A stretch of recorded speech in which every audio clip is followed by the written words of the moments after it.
Hey Sneak Peekers! I'm Margot. And I'm Gavin. We're in the home stretch of regular shows for the semester. Our regular show for today runs the gamut of some hot button releases and rehashing some old entertainment dramas. You won't want to miss this.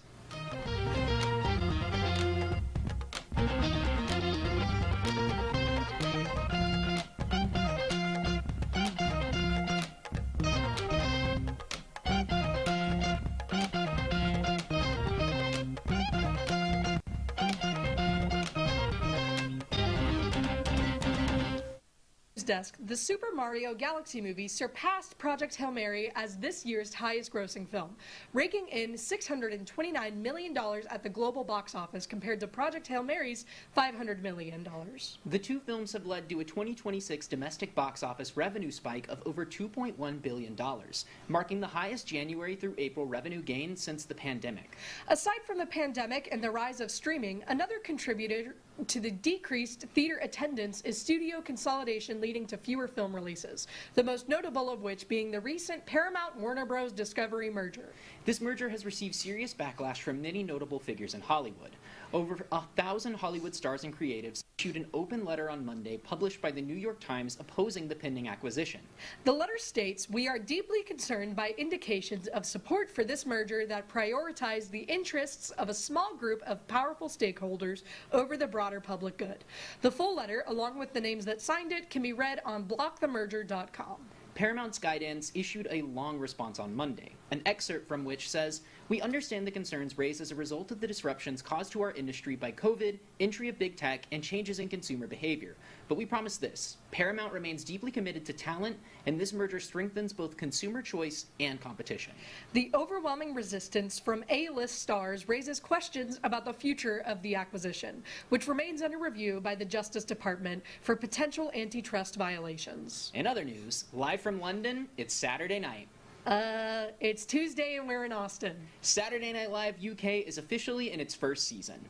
The inaugural episode aired on March 21st, hosted by Tina Fey and featuring musical guest Wet Leg. The show, much like the American version, is executive produced by Lorne Michaels, and it follows a similar format with cold open political sketches, the Weekend Update desk, and a mix of both live and pre-recorded sketches. Earlier this week, the show announced their upcoming guests and hosts and musical guests for their first season.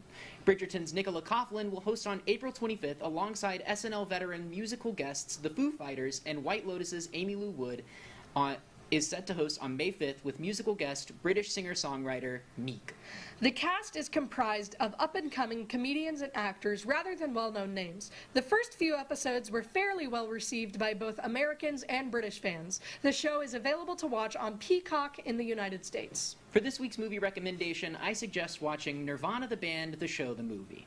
Oh, I love Nirvana the band. Well, it has absolutely nothing to do with Nirvana the band. Okay. Then what is it about? Nirvana the band, the band. Right, yeah. Creators Matt Johnson and Jay McCarroll play fictionalized versions of themselves in this mockumentary that follows the pair as they attempt to book a gig for their band, Nirvana the Band, only to end up accidentally time-traveling back to 2008. Some of our staff members, Gavin and Margot, hey, that's us, say there's nothing else quite like it by a long shot. If you got $15 lying around, which is a lot for a rental, but we promise it is worth your time. Hey, Gavin, can we talk real quick? My best friend and I got to talking last night, and he said something that really unnerved me, like deep to my core levels of discomfort. Sure, but I don't know if we should be talking about that in front of cameras. It's fine. They'd let us know if we were on air. Sure, but... Well, I asked his girlfriend asked him what the worst thing he's ever done was. And what did he say? He said, I guess it'd be me saying that I really liked the drama. Ooh. Well, how about we discuss escape plans for your friend's girlfriend while we get around to Sneak Peek's review of the drama? Thank you. I knew you'd understand. What's up, Sneak Peekers? It's Rosie. If, for whatever reason, you were to ask where I was on the night of April 2nd, I would say I was sitting in a theater alongside fellow Sneak Peeker Brooke, watching Christopher Burglue's like the drama. If you were to ask where I was on the night of April 3rd, well, that's none of your business. In the film, Zendaya and Robert Pattinson play Emma and Charlie, an engaged couple, during the week leading up to their marriage. The two embark on the typical premarital procedures, rehearsing their first dance, selecting their catering menu, and asking each other what the worst thing they've ever done was. Well, that one's typical according to Alana Haim's character, Rachel. But we don't really like Rachel. Anyway, a splurge of too much Chardonnay leads Emma to confess a certain happening from her past, permeating the blissful love which Charlie had never questioned until now.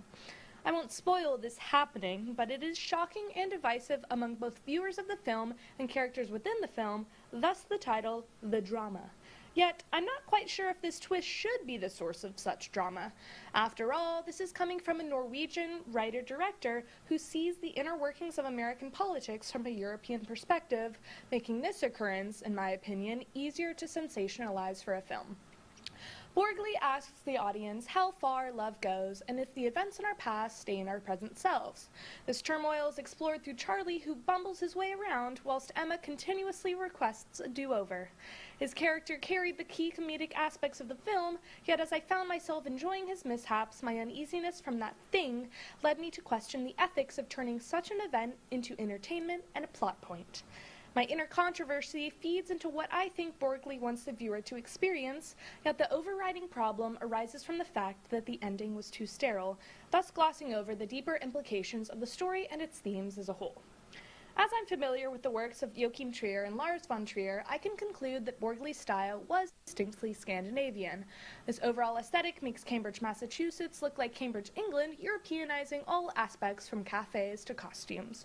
Rest assured, it was pleasant to watch. A noteworthy element of this piece, compared to the aesthetic as a whole, was the more attention-grabbing editing. Scandinavian works tend to use choppier editing techniques, such as jump cuts, to get to the point, but here, Borgley uses it to put emphasis on individual characters' streams of consciousness. I really appreciate these sorts of qualities in film, as it utilizes the medium to its best extent in order to promote a logical organization of the story and how its characters exist within it. As I often proclaim in these sorts of things, I was disappointed in the lack of a thematic follow-through. Yet, what can you expect from a film for the masses? Discourse and controversy mean tickets sold despite what you may have gained after exiting the theater. So, what did I gain? Well, first of all, I have deepened my love for a walkable city. Second, Robert Pattinson should play lanky, awkward guys more often. Finally, in a country where certain tragedies pervade the undertones of our daily lives, it's best to avoid dramatizing them, even if it's Zendaya. But what are your thoughts? Make sure to let us know at Sneak Peek TV on our socials. That's all from me. We'll be back after a quick break. Hey, finals are coming up. What's the damage looking like for you? Oh, dude, I'm swamped. I've been cramming for exams, drug tests, and playing catch-up for that new season of Euphoria. Man, 21st century living is hard. Well, we're glad you took time out of your busy schedule to come back over here. That's the Sam Levinson level of gratitude right there. Well, with the new season coming out, I guess it's time to see if these talented, acclaimed actors, and Sydney Sweeney, ease back into the groove of things under the tactful hand of Sam Levinson for Euphoria's third go-around. Let them have it, sneak peekers. 4 years have gone by, but we finally have a new season of Euphoria. And this time we're getting a new look and feel. This season has been a long time in the making. Sam Levinson, Euphoria's controversial writer and creator, wrote the majority of Season 3 before the Hollywood strike in 2023. But he ended up scrapping most of those plans, partially due to the passing of actor Angus Cloud, rest in peace, as his character was rumored to be heavily featured. Then, in 2025, they finally went into production, and the first episode was released this past Sunday on both HBO and Coachella. I wish I could have been there to see it. And now, to address the elephant in the room, though there are a couple, Labyrinth has pulled all of his music from this season due to alleged unfair and poor treatment by his record label and the show itself. In his place, Hans Zimmer has taken over as the main composer for the season, a man who has worked on over 150 film soundtracks over his career. So although I will mourn the distinctive sound that Labyrinth has brought to the show, I am excited to see what Zimmer brings to this season. Now, in the first episode, the biggest change in comparison to the previous seasons, at least thus far, is the aesthetic. It seems we've left behind the glitter and the purple for a more Western look and feel. This change in the look reminds the audience that we're not picking up right where these characters left off. Now we're in their adulthood, especially with Maddie and Lexi. It's clear they both left that high school behind for life in the entertainment industry. Lexi's working on a late-night soap opera show, and Maddie is working in talent management. However, if we don't get any glitter this season, I will be a little bit devastated. It feels like that aesthetic has just become synonymous with Euphoria as a whole. Now, we do see a lot of Rue in the first episode, and with the other characters, we just get a little snippet of what their adulthood looks like. This makes sense for the show, as the main character and narrator is, of course, Rue, and it feels like we need to get a strong foundational sense of where she is, just with her life before we move on to these other characters. This is a similar pattern that was sort of established in previous seasons. One thing that is not super obvious in this first episode is the state of her sobriety, but I'm sure where she is with her battle with addiction will become clear as we continue on. Besides Lexi and Rue, who do hang out in this first episode, it's not really clear where all the high school friendships stand. We do find out that Nate and Cassie are in fact planning their wedding, and from the trailer we know it will be the focus of a future episode. Oh, how far season 1 Cassie has fallen. And it does seem that conveniently, somehow all of our main characters have ended up in Los Angeles. But regardless, I am really looking forward to seeing how all the characters feel about each other 5 years later. Especially Maddie and Cassie, and of course, Jules and Rue. Once again, if you disagree with us, let us know your thoughts at Sneak Peek TV on social media. You know, I'm glad we can keep beating that dead one-trick pony. Sneak Peekers, if you were worried that this very relationship-heavy episode would waver in its anti-relationship propaganda, rest easy, because it's time to discuss contractual relationships, of which we are a part of one. From giving us some of the most awkward points in film promotional circuits to giving us some of the best pop music in recent memory, this is the world where the only courting happening is courtroom settlements between managers and studios. Go on, lovebirds. Give us nothing.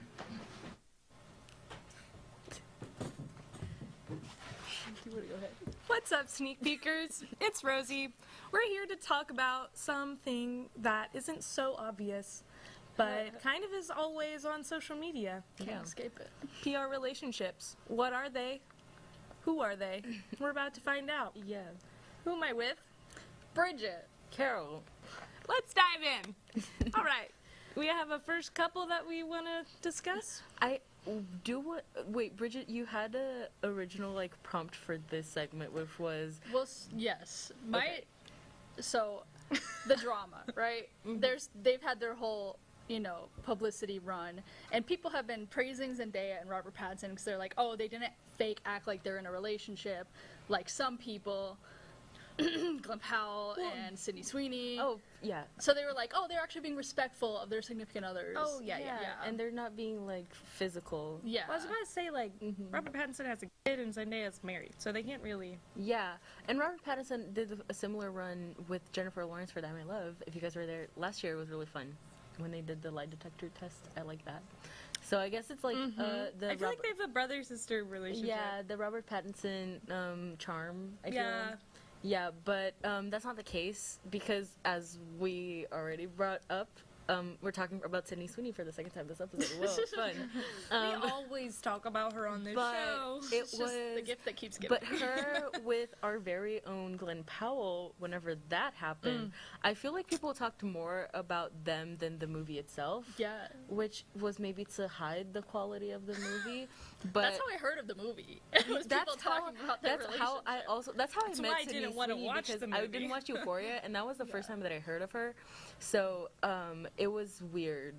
And because they were also in relationships at the time, maybe not him, but she definitely was. There was something about that. Yeah, she was engaged. Oh, she was Oh my engaged. gosh, yeah. And then she only broke up her engagement way later. Yeah. I remember, because she had to come out publicly, of course, saying oh no, we're fine.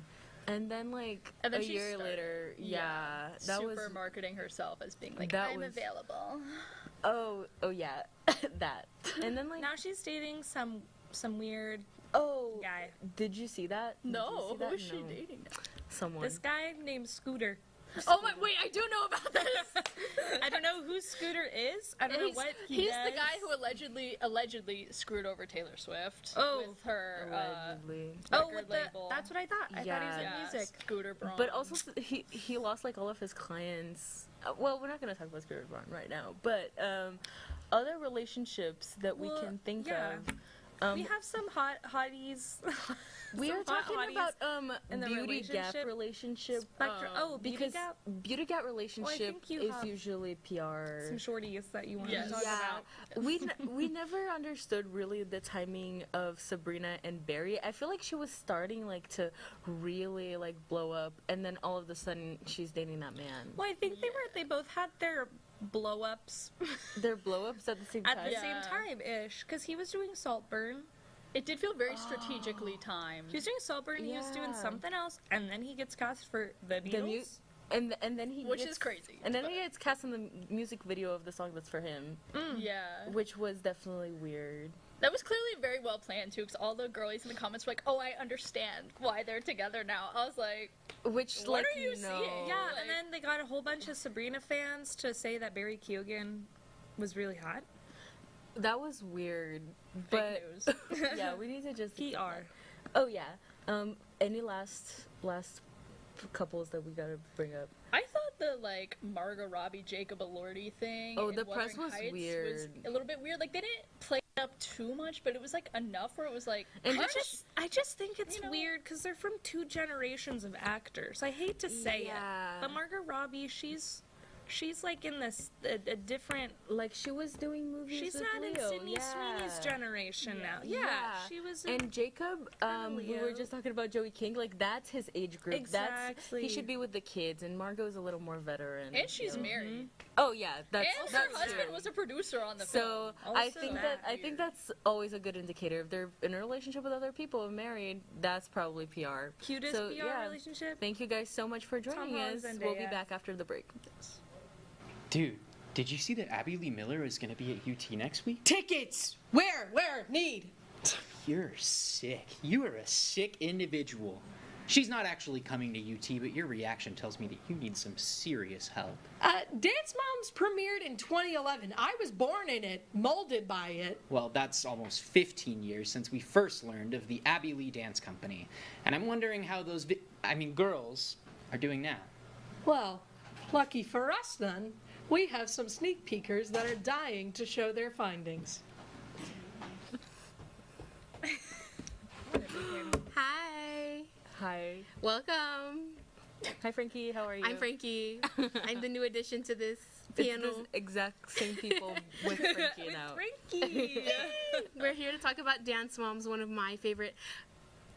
Well, I'm not gonna say it's my favorite show. One of my favorite shows that I really love. Because it has to compete with Law and Order. And that's Yeah, it has to compete with Law and Order SVU, but sometimes Dance Moms just takes the cake. Sometimes Crazy combo. sometimes I just want a really good laugh, and It's- sometimes I just want to hear someone screaming in my ear. that on repeat, and they're always screaming. That's a good point. That's a good place to start, I feel, because the point of this panel was to do like where are they now kind of thing, and I didn't get you the as memo. someone who saw Melissa, was she loud?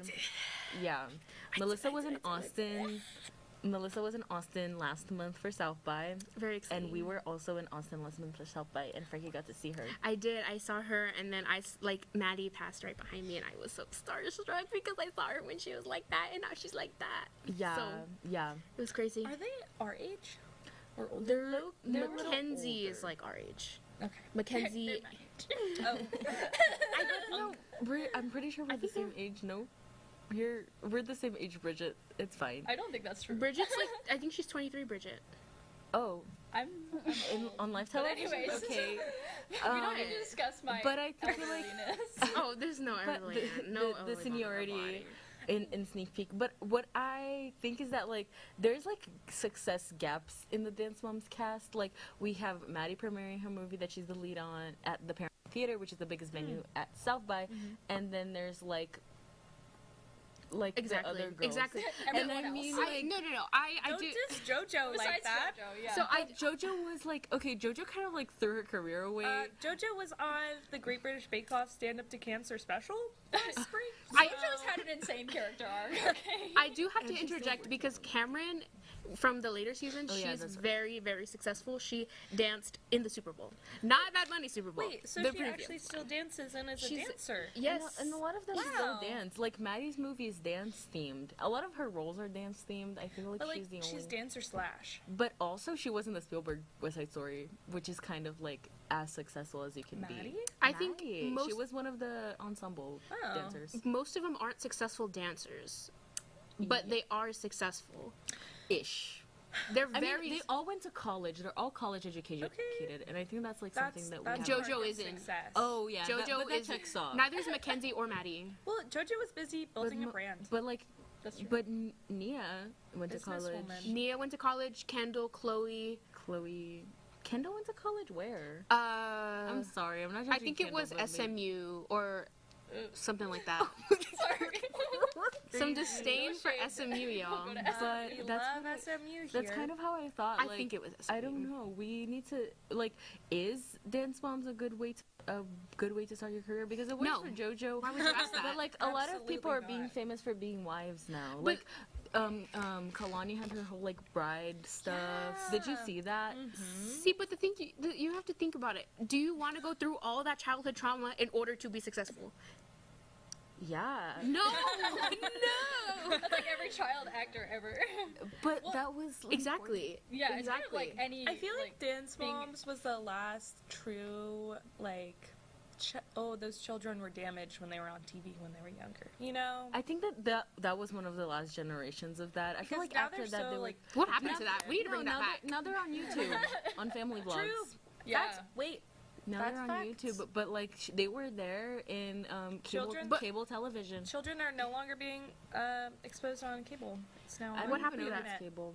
Yeah, it was cable. It is cable. It is Lifetime cable because I Lifetime. didn't have access. I had to watch But clips. how I was feeling On like YouTube. like 5-minute clips, and it was like part 1, part 2, part 3, and then they would just never finish. But it was only like the same 3 clips. Yeah, and I would eat it up But every do time. you So remember the percentage of the show I watch is really when quite slim. JoJo was like out there in carpets doing that thing. I don't know the dance. Oh, Karma? Yeah, that one. Are you sneezing? That's Karma. Do I you know. how to No, Karma? I know. She was the first of her generation to make this kind of change. She Yeah, and it was invented- very what did she invent? abrupt. Gay pop. Gay pop. Gay Gay pop. pop. Gay pop. Now she's like dating a a trad man. wife now. She's Whatever trying to- happened? Remember she sang Betty Davis' eyes? Yes. Oh, that was so so crazy. dumb. That was so Wait, bad. but she was on Big Brother. Because Yeah. that's how she met That's how she her. met her. That's why she met her man. She was also on Dancing with the Stars, the first She was same-sex on couple Big to be Brother, dancing on Stars. Dancing with the Stars, The Great British Bake Off. That girl, She's like made doing it. all of the realities because she is in all of them. she had her face on a Tesla. She did that herself. That doesn't count. I know, but that's a sign of Which success. which if kind you of can like do that. is on brand with her brand right now. Being in the Tesla. Would you guys have your face on a Tesla? Personally, no. I think that any good dance moms 10 years we ago. can separate members of dance moms with they would have their face on the Tesla and dance moms members who would not. That's a I good- personally Kendall would. Kendall would. Yeah, I think Kendall that Kendall would. would personally. Kendall, I think yeah. Kalani would too. I think Oh, I didn't think JoJo, but JoJo, yeah. You didn't But think? but Nia wouldn't. Oh, he's being I don't weird. think She's like Maddie big. would. Nia's big on TikTok, right? Doesn't Kendall? she do TikTok? She had a No, book. Nia. She just published a book. And and She came to Austin too. She came to Oh, Austin. and she went to UCLA, so that's like She went to smart. UCLA. Oh, yeah. She's smart. She's not Yeah. like But going to honestly, fake you have to universities. question the famous people going to those schools because the schools kind of want that. Well, I mean, passing the class is also. Yeah, she Not graduated. I forgot about You that. kind of have to pass classes to Yeah, yeah, graduate. yeah. too, Actually, Mama. interesting And she about, like, didn't getting have in. like athlete anything. She was Yeah. just making her living, and like none of Writing the her other book. girls went to UCLA. So I think that like she started from the same thing. SMU is she's like the going- UCLA of the South, basically. I think it could not be SMU, guys. It could also not be. It could. It's. be I know. shaded I towards know. I Kendall. know. It's purple and gold, and it's not LSU. Oh, Purple SMU is and- not but- purple. Yeah. Oh, is it not? TCU is purple. It might be TCU. Wait, I feel like It's she, not I feel TCU. like she went to LSU. She didn't go to LSU. Kendall? Yeah. No, I feel like no, but that sounds right though. I would imagine her LSU being at adjacent. LSU. I think either One way. of those, yeah, definitely one of Because those. I can imagine like, oh, Mardi Gras.